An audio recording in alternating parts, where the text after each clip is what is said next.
something that Dr. Urza just said because I love the question. This is a treatment regimen that's very simple, and it should be in the hands of the American people.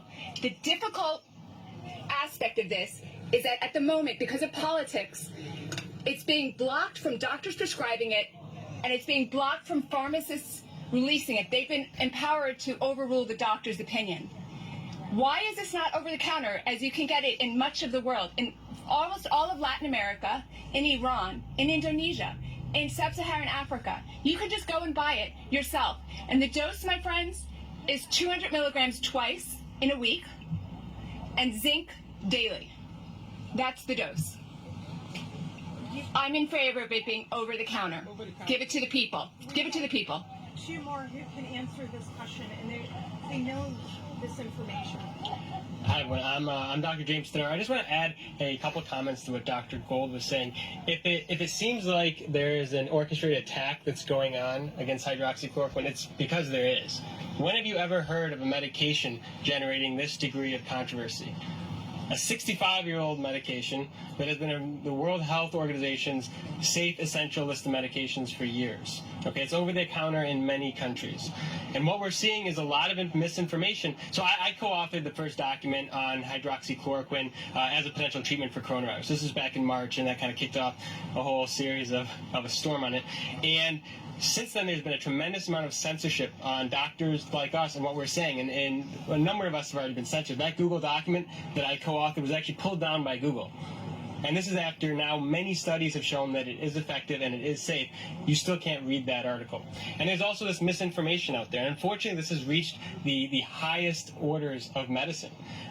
In May, there was an article published in The Lancet. So this is one of the world's most prestigious medical journals in the world, okay? The World Health Organization stopped all their clinical trials on hydroxychloroquine because of this study. And it was independent researchers like us who care about patients, who care about the truth, that dug into the study and determined that it was actually fabricated data. The data was not real.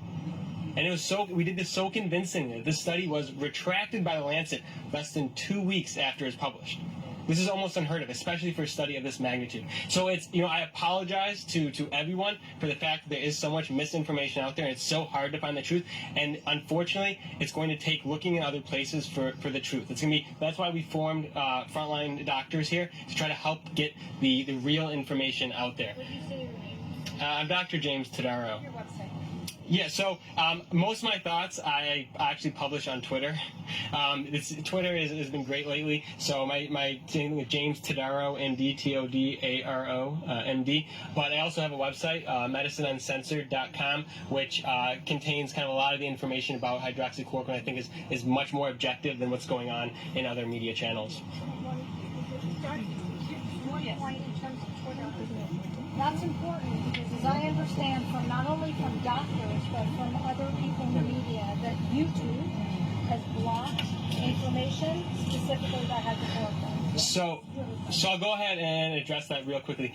I would say Facebook and YouTube have taken the most draconian measures to silence and censorship people, and this is coming from the CEO of YouTube as well as Mark Zuckerberg, saying anything that goes against what the World Health Organization has said is subject to censorship. And we all know the World Health Organization has made a number of mistakes during this pandemic. They have not been perfect by any means. Twitter, although they have some flaws and faults and flag certain content and stuff, they really still remain one of the freest platforms to share dialogue, intelligent discussion regarding this information. And many of us here today actually connected on social platform mediums like that.